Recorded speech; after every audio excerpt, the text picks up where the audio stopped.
There's a new Supergirl movie coming out, so we should just talk about both Supergirl movies.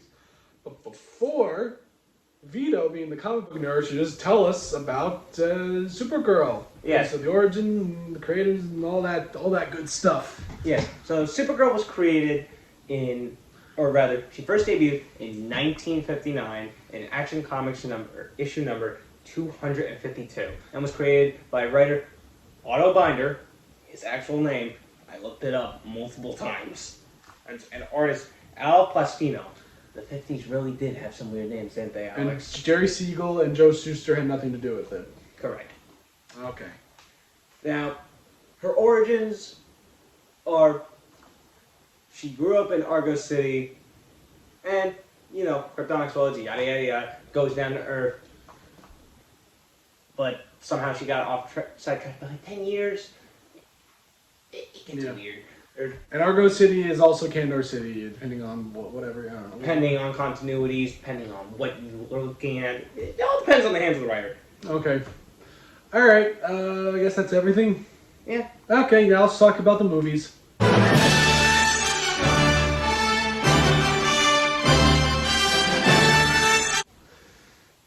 So, there's no way to talk about Supergirl from 1984 without...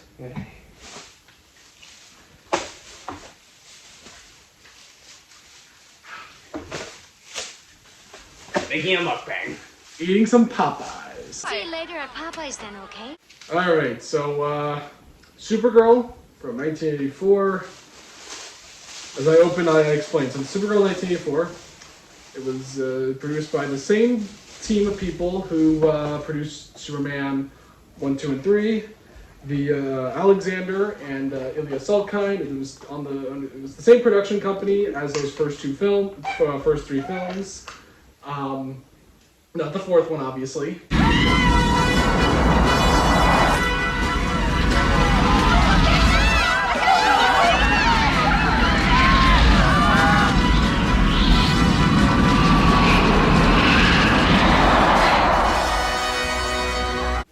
Not the fourth one. And then, alright, so yeah. What's your thoughts on the first three Superman movies? Quickly, your thoughts. Good, okay. Oh, really? I thought you were going to slam that movie more. I have a very much more of a hot take that we don't have time to discuss. Okay, fair enough. So that movie was going to feature Supergirl. She was going to show up. We were going to get Kara Zor-El? Yeah, in Superman 3, with Lana Lang, and Brainiac would have also been in there. We kind of got Brainiac.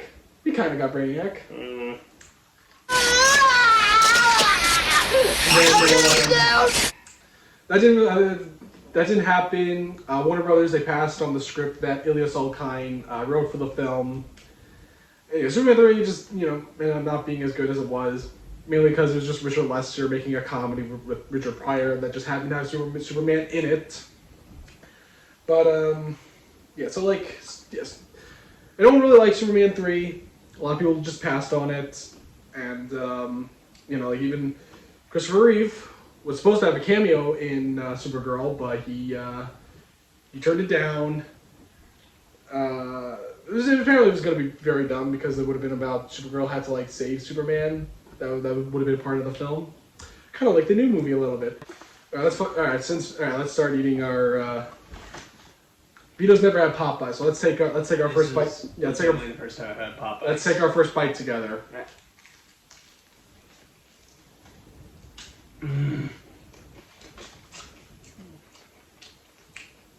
You like it? Is this what heaven tastes like? Not sponsored. You like it? I like it. Yeah, so anyway, this movie, Richard Lester was asked to direct it, but he turned it down. He probably just didn't care anymore. They got a lot of people back from the first movie, in terms of effects. But the director they got was Jeanette Schwartz, his most well-known film is probably Jaws 2. Like Jaws 2? It was alright. Yeah. And then he also directed. Funny enough, he directed a movie with Christopher Reeve, Somewhere in Time, which was a film that he made like after the first Superman film, and it was like a movie where he only did it because like his contract on, because you know the first two movies were shot back to back. Yeah, like they were. He wanted to, he like did that movie because his like yearly contract for making that movie was like up, so he just went and did that movie before doing the reshoots for Superman 2. I tried watching it, but I couldn't finish it. Was it that bad? No, people like it. Just like stuff gone, just personal stuff gone away from me where I couldn't finish it. But anyway, they thought he was like the perfect choice to direct a movie because this all kinds thought he was good with directing women, and also good with like action. Were they already right at least? I mean, the action in Jaws 2 is not that bad. Anyway, let's just kind of like get into the cast. Alright. And I feel like, you know, we should also just like set straight, like, you know, this really is like a solid kind of production because their whole thing, they like to make big movies with like very well-known, recognizable actors. Like the first Superman, they like paid Marlon Brando a lot of money to star in the film.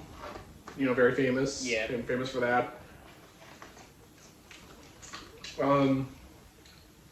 Actually, first Superman, they made these Musketeer films.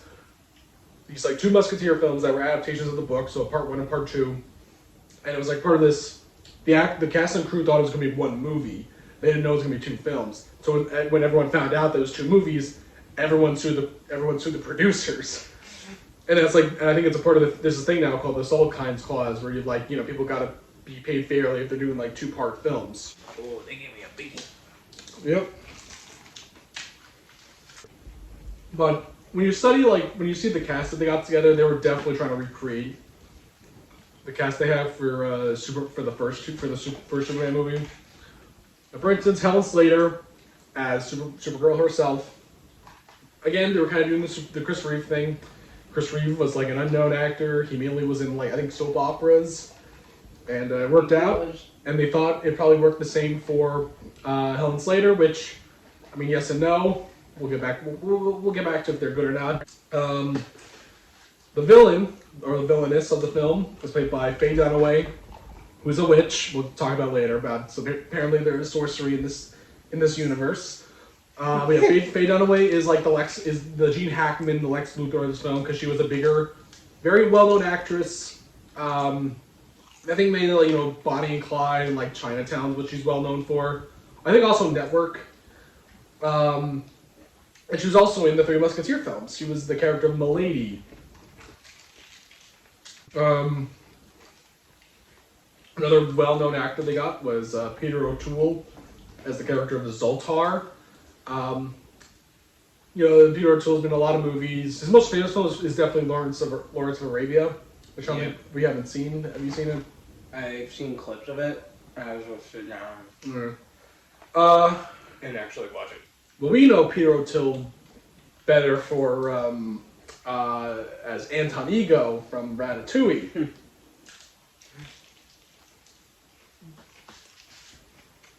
I love food. And so yeah, he's basically the Marlon Brando of the film because he's like the mentor figure, the Kryptonian figure of the film.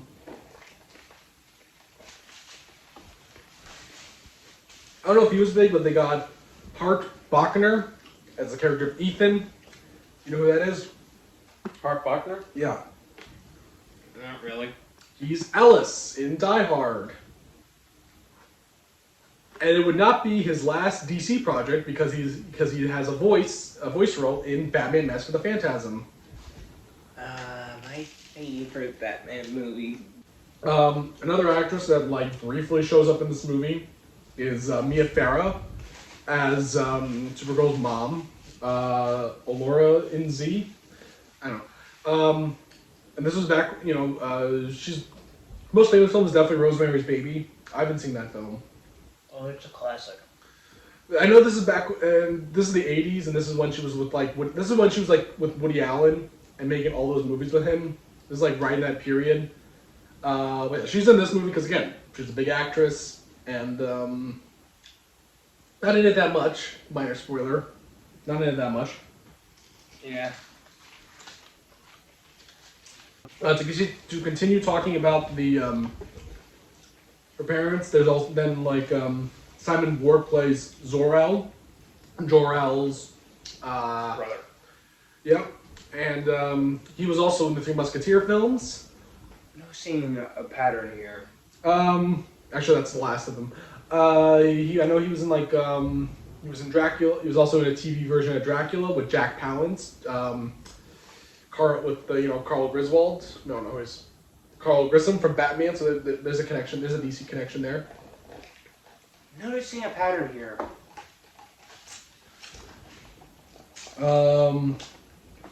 Brenda Vaccaro played the character Bianca, basically the Ned Beatty, the Otis, the villain's sidekick. Well, all she does is just like commentate on how ridiculous Faye Dunaway's plan is. Maureen Teefy, I didn't look up what she was in, but she plays Lucy Lane, Lois Lane's younger sister, and does not look like she's meant to be in high school. That's a common thing, though. True. The only actor who was actually in the Superman movies that they got back was Mark McClure, Jimmy Olsen. Well, at least they kept Jimmy Olsen the same. Yeah, he's into high schoolers. Damn it! Yep. Because he has a weird thing for Lois Lane's sister, which is very weird. He's also depressingly one of the last. He's one of the few remaining actors from the Superman movies. It's like him, and then you got the actress that played Ursa and Nam. You know, Jen Razad's sidekicks, they're still alive. And then John Ratzenberger. Oh yeah, he is. He's in. Right? He plays two different characters in the first two Superman movies. Because it just happened because I think he happened to live in England at the time. But yeah, it's depressing how a lot of the Superman actors are dead compared to how like a lot of the actors from Star Wars are still around. That is a little surprising. I guess this guy was just easier to get back in the film, and he's got a lot more to do. I don't want to say like he's got more, but like he feels more like present in this film than like most of the Superman movies, where he's like very in and out. And also the next year, he would play David McFly in Back to the Future. He's also in both cuts of Justice League. I mean, he's in both cuts, doing different things as a cop. And the last actor to mention is Matt Frewer, aka Max Headroom, as a creepy A&W trucker. Of course. This was way before it was Max Headroom was like the 90s and early 2000s, right? more like late 80s. Also, and for composer this time, they got Jerry Goldsmith, which Richard Donner, he wanted him for the first Superman because they worked on The Omen before. But I think he wasn't available, or the producers just wanted John Williams more. I forgot what the story was. But yeah, Jerry Goldsmith did the score, and how do you feel about the score? It's alright. I don't know, I can't even like remember it, or like it sounded nice, but like there was nothing consistent about it, if it makes sense. Like they did, you like, I don't know, like you shouldn't really try to like do that thing where like when you listen to Superman, you can really hear the music say Superman. This one just didn't really do it. They didn't really like capture that part.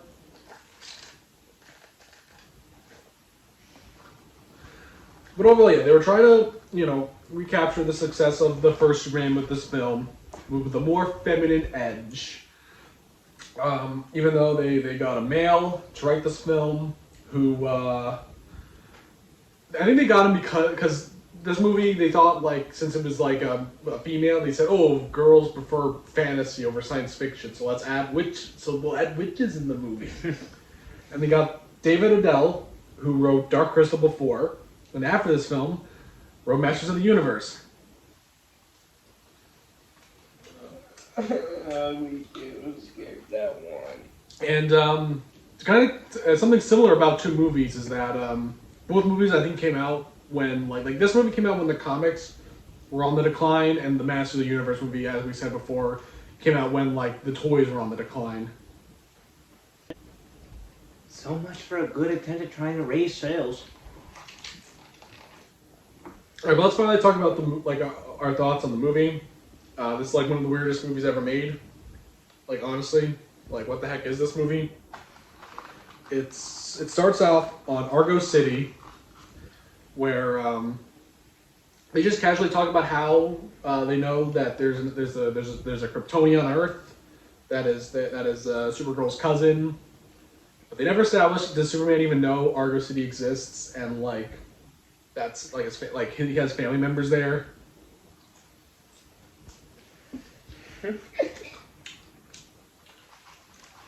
And then Peter O'Toole's character is just playing around with technology, and like, which then Supergirl plays with, and then just destroys kind of like creates a leak into Argo City, like a form of life that like helps them like, you know, maintain life there.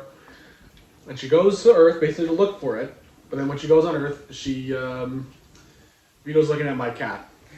Because your cat's messing with the decorations of the background. Pay no mind to her. I know, I'm sorry, it just caught me off guard.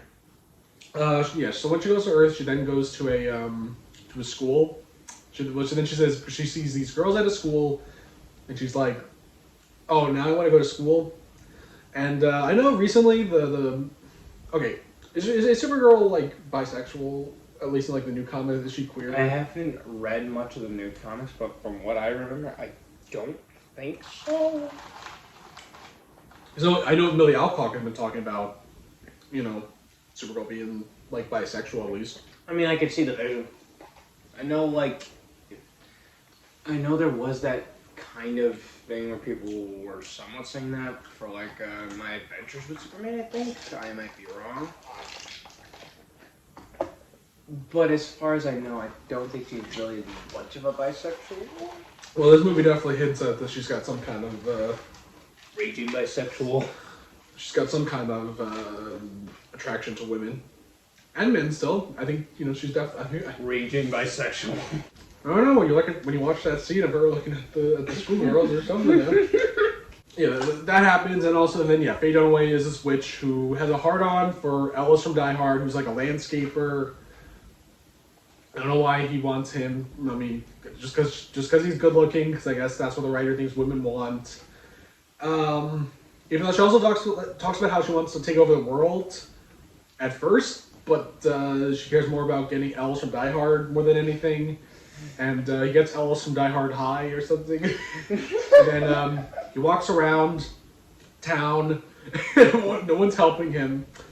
And then as Supergirl, Jimmy Olsen, and Lois Lane's sister eat at Popeyes. Oh, excuse me, I'm in a rush. I know the feeling.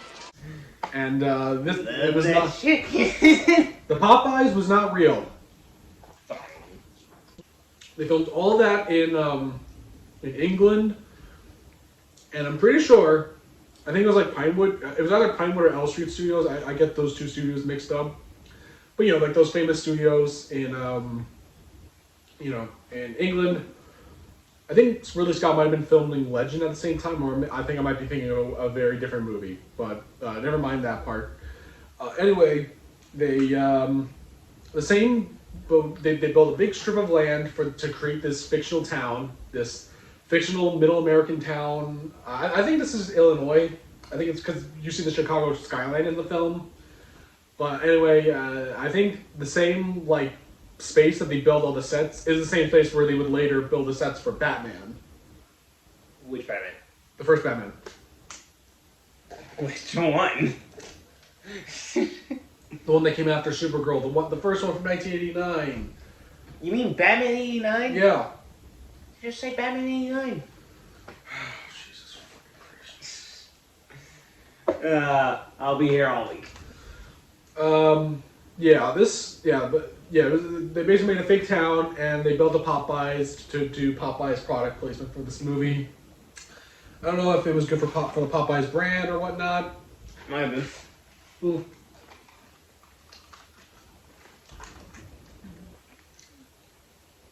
I mean, a lot of just insane stuff happens, and like, there's an invisible dragon.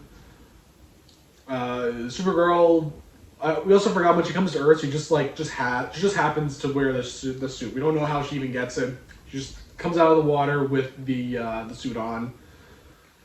Doesn't make sense. Then at one point, Faye Dunaway just becomes a ruler of this town, and then there are people protesting, saying like "Selena out" or "No Selena." Doesn't really remind me of anything that's happening now. Also, Ellis from Die Hard has a huge heart on for Supergirl, or at least Linda Lee, her alter ego, her alter ego or whatnot. Secret identity. Yes, her secret identity. And not Selena, but it's all weird. It's a very weird movie. It's a movie where I think the cast is decent. I'm going to say decent. I'm not going to say good because I feel like some of them aren't really trying that hard. But Helen Slater's really good. Helen Slater is really good despite the terrible script she has. And I feel like she really does embody the idea that this is the female version of Superman. And I could buy her as Christopher Reeve's cousin. I really do, honestly. And I kind of wish we actually got to see these two physically, personally, together in a film, not CGI. Not CGI. Because I think she does good. I think her mannerisms are great. She's a good Supergirl. I really like her as Supergirl. Everyone is just giving a terrible script, which I think is just the main issue. It's I think most of it's just directed well. It just has such a shit story. And then, and also the effects. I think all the effects are really good because again, it was the same effects people, and that they all the flying effects look as good as the first three. It's just at the very end, it's they lost. I think they ran out of money at the end of this movie. Overall, better than Superman 4. Superman 4's effects. And yeah. You don't like this movie, right? Yeah, this movie's not very good. Okay, I'm gonna put it like this. It's a really weird, bizarre, trash movie. Yeah. And the whole bit from the Star Trek video where he reviewed Supergirl, talking about how the scripts feel like they were mixed up. Yeah. Perfectly sums up my thoughts. Yeah. Yeah, this movie didn't do very well, of course. Figures. I think it was Superman 3, and I don't know. Probably also just word of mouth. A lot of word of mouth spread, people just saying how bad it was. And the Salkinds, they kind of just stepped away altogether from the Superman genre. Or just the franchise. And then the Salkinds, and also the director Janae Schwark, whatever. They made a film the following year called Santa Claus the Movie, where they tried to do the same formula for Superman again, but with Santa Claus. So how you will believe a man could fly. This time it was you will believe a man could fly a carriage. Oh no, a sled. I don't know. That definitely wasn't. I don't think that definitely wasn't the tagline. I think we get the point. It was definitely the same effects team I think that did Superman with the flying effects for Santa, but I watched Santa Claus the movie for its 40th anniversary last Christmas, and it's better than Supergirl. Anything is better than Supergirl. It's actually kind of a fun movie. If you happen to see it free on YouTube, I recommend watching it just for the fun 80s cheesiness of it. It also wasn't a big success, but it's got a fun cast. It literally, not joking, the Big Lebowski is Santa, not Jeff Bridges, the Big Lebowski. His name is the Big Lebowski? Yeah, the millionaire Jeff Lebowski. He's literally credited at the end of the movie as the Big Lebowski. He I plays Santa Claus. I don't know if I should find that really hilarious. It's a Vito. It's a Coen Brothers movie. I know, but I don't know. He's so funny about. But he plays the Big. He was the Big Lebowski played Santa Claus before he was the Big Lebowski, and John Lithgow plays basically a Lex Luthor-esque villain. For real? Yeah, it's a very fun movie, and they didn't do They didn't have an advertisement with Popeyes. That film they went big on McDonald's. McDonald's, that was the big thing. Wasn't there like a McDonald's next to the Popeyes we went to? Oh yeah, there was. It was a McDonald's next to the Popeyes. It's like life imitating art. That film, that film also didn't do well. Also, to quickly backtrack, before they got, I think, Jeanette Schwartz or something, whatever, John Carpenter, they asked him if he wanted to direct it. Anyway, after they did that film, they did their last attempt at the Superman franchise. They made a Superboy TV show in the early 90s. That kind of like got shortly canned, I think, because of Lois and Clark: The New Adventures of Superman. And their last big project they did, both the Soul Kinds, was a film called Christopher Columbus: The Discovery in 1992. The year where we had 2 Christopher Columbus movies. We had that film, and then 1492, The Conquest for Paradise, directed by Ridley Scott. Because it was the 500th anniversary. Of course it was. And that movie, they got Mario Puzo back to write the script like he did for Superman, and they also got Marlon Brando. They got Marlon Brando to be. How many times have they gotten Marlon Brando? Well, they didn't get him back for Superman 2. Like they are. I think they filmed the scenes for Superman 2. They just I think he just refused to have his. I think he just refused to be in it. But then they got him to be in the. But then they got his footage to be in Superman to the Dyer cut. I don't know. That was all confusing. But anyway, that was Supergirl was kind of just dead. It didn't really feel like we'd see another Supergirl movie for a while, and also the other female superhero movies since that film weren't very good either. Catwoman is probably worse. I haven't seen Cat. Oh yeah, both. I think that and Catwoman are tied on Rotten Tomatoes for the worst female-led superhero movie. Even worse than Elektra? I think Elektra is worse than Supergirl, but I have not seen Catwoman. Is Catwoman worse than Supergirl? Incredibly worse. Okay, I figure. But Helen Slater, she would make a few more appearances in the Superman franchise. She was in she's in Smallville as Laura L.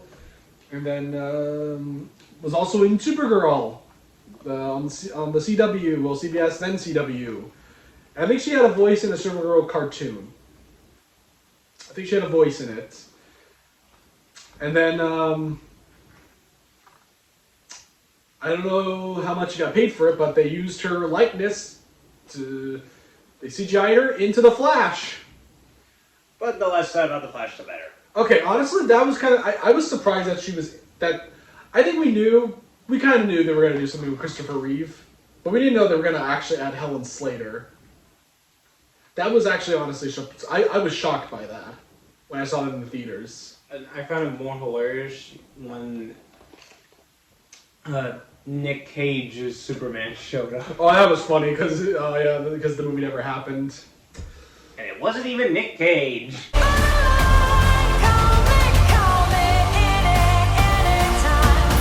Well, yeah, it seemed like all hope was lost for Supergirl getting her own movie until James Gunn took over production, and then out of nowhere they said that they're making a Supergirl movie after the new Superman movie, and then when the new Superman movie came out last year, we got a very unexpected cameo from the actress they picked, Millie Alcock. That Superman movie that from last year, they basically had everyone that got announced being in the DCU was in the movie, like Sean Gunn. They set him up to be in the film. He had a quick cameo. But yeah, Did you like that? You liked the cameo at the end, right? I think it was a good introduction. It was a good introduction, giving us a taste of what she's going to be like in her own movie. She was going to be the far opposite of Superman, more of a rogue. I should just outright say though that's my thing with Supergirl though. If you're going to do a Supergirl movie, I feel like Supergirl needs to be in like a Superman movie. Like I want to see a movie where we have Superman and Supergirl together, like a team up, to have their own like adventure together, and then you can branch off with a Supergirl movie. Same thing with He-Man. Only we're definitely not getting a sequel to Masters of the Universe, depressingly. This is going to be the Transformers 1 of 2026. Yep.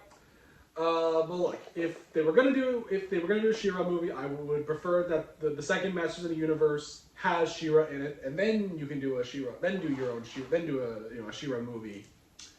But yeah, so it's finally here, Supergirl, 1 year after Superman, and this time they got an interesting director. This time, his name is Craig Gillespie. Gillespie. Have you seen any of his movies? No. Yo, you didn't say Cruella? No. I didn't see Cruella. Oh. You haven't also seen I, Tonya? Oh, wait, no, yeah, I have seen Tanya. I haven't seen it, but I remember it was like really popular when it came out. Yeah, Tanya Hardy. Yeah. Lars and the Real Girl. That's a well-known movie. Have you seen that one? Lars and the Real Girl. Probably saw it once. It was like a Ryan Gosling movie. He also directed the movie Dumb Money about the the GameStop thing. Oh yeah, the Wall Street Bets GameStop thing. Yeah. I still find that one funny. He directed the Fright Night remake. I haven't even seen the original Fright Night. I didn't even know it was a remake. Yeah, with Colin Farrell, Colin Farrell, Anton Yelchin, and David Tennant. And then he directed a film called The Finest Hour with Chris Pine and Casey Affleck. This movie about boats. Not what I would think of when I hear that title. Then the last movie we mentioned is $1 Million Arm, a film with John Hamm, like a John Hamm film about baseball. Oh yeah, I saw that one. Oh yeah, Bill Paxton's in it. Rest in peace. Oh yeah. God, I miss Bill Paxton. But it's interesting they got him because he doesn't really have like a, I don't know what this type of films are. He kind of directs whatever, really. All very different movies that I just mentioned. Well, I mean, some of them are like biopics. I mean, most of the that I mentioned are kind of, I think, are true stories, except for Cruella and Supergirl. And also, the writer of this film is Anna Norgria. I don't know. Point is, they got a female to write this movie. There's a plus. Yeah. Well, okay. And she is set to write other movies in the DC universe, such as the upcoming Teen Titans film and Wonder Woman film, which they have not announced who the new Wonder Woman is. And that's going to be very interesting. That's going to be a while. Should they keep Gal Gadot or get rid of Gal Gadot? Off of PR, no. And off of just how her performance has been of Wonder Woman, no. You don't like her as Wonder Woman? I liked her in 2017. I did not like her in 84. What about the cuts of Justice League? Mixed. I think she's better in the Snyder cut. She is better in the Snyder cut, but oh god, the Whedon cut was a disaster. Kalel, no. Oh yeah, so yeah, they made the Supergirl movie, and it's Millie Alcock. We mentioned before. I've not seen anything Millie Alcock's been in. Well, the big thing that she was in was the Game of Thrones spinoff. I never watched. House of Dragon. Yeah, never watched Game of Thrones. I think Sabrina Carpenter was like a pick. I think she was floating around. Sadie Sweeney, I think, was the name. But I don't remember. I forgot if Sabrina Carpenter was. I think Sabrina Carpenter would have been as Supergirl. Probably was not like that. I don't think I could see Sabrina Carpenter as this version of Supergirl. Maybe as like the Helen Slater version, but not this version. Then Matthias Skornertz as the character of Krem, the Yellow Hills. Way different for the comic book version. Never read the comics, and this is the actress's first feature role in anything. This is that's the villain. Shit, I'm terrible at. Oh no, He plays the villain, which isn't really that exciting. He's basically just a trafficker. He's a trafficker, right? Pretty much. Okay. And then Eve Ridley, Ruthie Mare Knoll. That's like that's someone's name in space. Someone has a name of Ruth in space. Okay. All right. She loves shouting it out a bunch. Yep. And this is the actress's first movie. This is Eve Ridley's first movie. I'll get back to that later. David Krumholtz plays Zor-El in this one. Did you know who that is?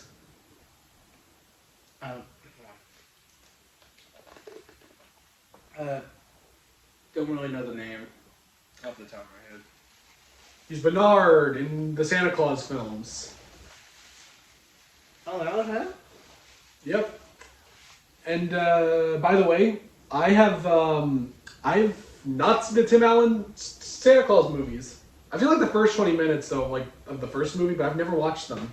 But I've seen the Saul Kynes Santa Claus movie from the 80s. I also forgot the character's name, or the person's name.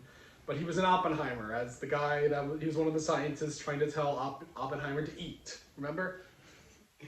Yeah, I remember. Yes, he's in the movie. Yeah, he plays Supergirl's father. And then this was kind of shocking, but they got Jason Momoa to be in it as the character of Lobo. The main man! A character that he looks more comic accurate to than Aquaman. I thought he looked pretty good as Aquaman, though, but I guess depends on the version. I mean, I think when I saw when the first one came out and they gave him the actual orange suit, then I was okay with it. His Aquaman. I wonder if Glenn Powell's gonna be Aquaman. I feel like it's gonna be him. I could see it. Or maybe he's a little too big to be Aquaman. I'm not sure. No, I can see it. Yeah, it'd be funny. They're gonna have a proper. They're gonna have a proper blonde Aquaman. But he's good. I liked Lobo. I liked his performance. I wish he was in it more, but this was He's still cool. one of my favorite parts of the movie. Yeah. And then last, actually mention is David Cornsweet came back. Is in this movie as Superman, and the trailers made it seem like he wasn't going to be in it a lot. But he's not in it a lot, nor is he not in it a lot. He's it's a good balance. I think he got a good balance of screen time where it felt necessary for why he was in a scene. So yeah. Overall, this movie was good. It was better than the 1984 film in every way. The big part where it made sense is definitely the explanation of Argo City and how Superman's relation to Supergirl. It's just better defined in this one. A lot of things are just done better and explained more behind Supergirl. And the plot is just very basic though. It's just she has to kind of. It reminded me a little bit of Guardians 3. That was a lot of what people were saying when they saw the trailers, that it felt like it was just James Gunn trying to make a Guardians movie in the DC universe. Yeah, because they have the same thing, or they have to save Rocket. Supergirl has to save Crypto. It definitely had that feeling. But I did to make that joke. How I think part of Supergirl would have been Supergirl trying to save Superman, who would have gotten sick, kind of like how Crypto kind of gets sick, terminally ill. We weren't too far off with the prediction. Yeah, it's kind of weird. By the way, is Crypto in the comic? Crypto is Supergirl's He is mainly Supergirl's pet dog, but he also does occasionally help out with Superman. And he is technically from Krypton. Or how is he super? Is he Kryptonian? He's Kryptonian. Okay, so he's from Krypton. Okay. So Krypton just happens to have dogs that look like us? Look like ours? Okay. Okay, we'll just buy it. Yeah, this movie was honestly, I thought it was fine. It was it's our first look at the cosmic side, or the space side of the DCU. And it was kind of cool. Some of the worlds were cool, the aliens were cool. It definitely felt, it had a very Guardians edge to it. The alien worlds, Like it really did feel like part of it was like we were watching a Guardians of the Galaxy film. You have to agree. Yeah, I was always like very outspoken even when I saw the trailers where it's like, this is gonna feel a bit like a Guardians movie, and I wouldn't mind that. Yeah, very opposite of the setting of the 1984 film. Funny that we do mention Guardians of the Galaxy. I think Jason Momoa, I think he was offered the role of Drax.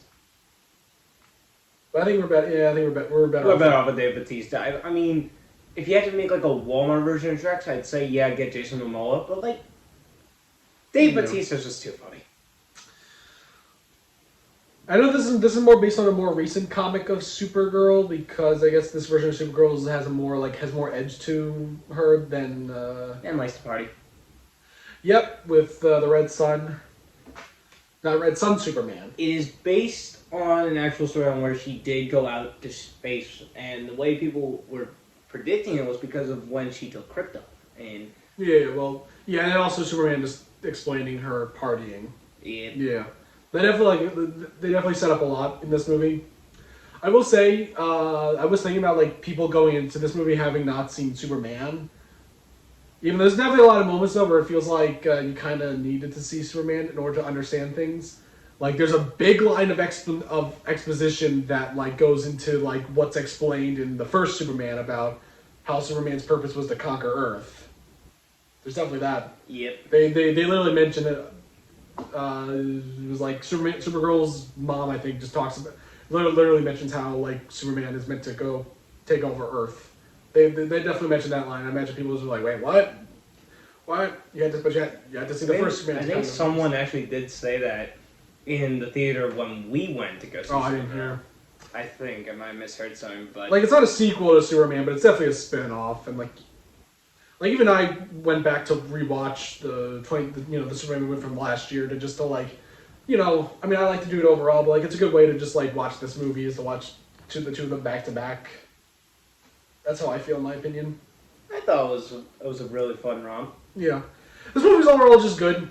It's not like 2025 Superman, which is really good. I thought it was a very fine space adventure. My main problem is just the villain isn't that interesting. I'm not gonna say, Selena was better in the 80s. No, he's better than Selena by like a country mile. But he's just not interesting though. I thought there was gonna be like a bigger villain behind it all, but like it's kind of whatever.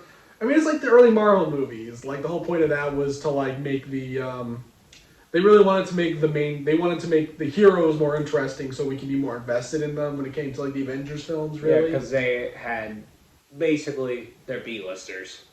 Yeah, that's how this movie kind of it definitely felt like that. They wanted to make Supergirl more interesting, and yeah, you kind of like it. Her struggle with like dealing with Krypton and like losing her family. It's all I think all that's well done. It's just that I think the movie just overall most of it is just good. And people are kind of now freaking out about the DCU. They're like, oh, is it going to be good? Is it going to continue to be good? And the box office isn't really well. The box office might not reflect that, but to me, I think the DC. What do we even call this thing? I think it's just the DC universe. The DC universe. I think it's in a pretty good direction. Actually, funny enough, DCEU apparently it was never really officially called the DC Extended Universe. I heard somewhere like it was never even officially called that. Really? I thought that's what it was really called. Yeah, me too. It just never was official. Is the point? Doesn't really matter if it wasn't or not. That's just what we all called it. I mean, look, we're getting Clayface this year. I'm definitely excited for that. Maybe that'll be better. I feel like more people will see Clayface just because of the horror edge. Yeah, but I still don't know how I feel about getting introduced to Gotham City through a non-Batman movie. Yeah. Also, I really do want them. I mean, I kind of want Robert Pattinson's Batman to be in this universe. I don't want them to really get another. I don't know. I'm done with multiple Batmans. That's really the thing. No, I mean, I would also like to see Robert Pattinson and David Cornsweet, their versions of these characters, like interact. But obviously, Robert Pattinson would get more money than Cornsweet, I know. Yeah, because Cornsweet was one thing I always like about James Gunn's, like when he comes to casting, is that he's casting like younger names, not trying to get like constantly celebrity castings. Yeah. Though I still think you should go back on that for Batman. Maybe go with Jensen Ackles. I'm just saying. Yeah. I mean, yeah, I don't know. I just don't have much to say. Like, this movie had, like, it was different from Superman. Like, it was very darker. Definitely had a darker feel to it. But, because that's supposed to be this version of Kara. But I'm gonna be honest, I hate to say this, but I kind of like Helen Slater more as Supergirl. I just love her performance, so. I guess it comes down to it. I hate to say it like this. Which girl I like more? Personally, I like Millie Alcox a bit more. I think it's more because I just like the little snarkiness. I just like Helen Slater as, like, I really felt like she could have been in a movie with Chris Reeve, with those two working together. But, that's really it. Yeah, Supergirl. It was just good. I'm leaving it at that. Even though maybe in my head as it goes on, I'm just going to start thinking it's mediocre. But no, it's good. It's good. I hope the other movies, though, like Clayface, I hope is really good. I hope Swamp Thing is really good. Swamp Thing I have hopes for. Clayface I hope will be really good, considering they're basing it off of the Batman the Animated Series episode known as Feet of Clay, which... Yeah, I hope he turns into the big clay monster that we all know and love. And lives up to the caliber of the script that was Feet of Clay. Yep. Alright, that's it, guys. Thank you very much for watching this video, and we're gonna take a break from talking about new movies until obviously the Odyssey comes out, and we'll talk about all the Odyssey movies. Well, kind of all the Odyssey. My wallet will be thanking me for this. We will know our next video is the Odyssey. We're taking a break now. Bye.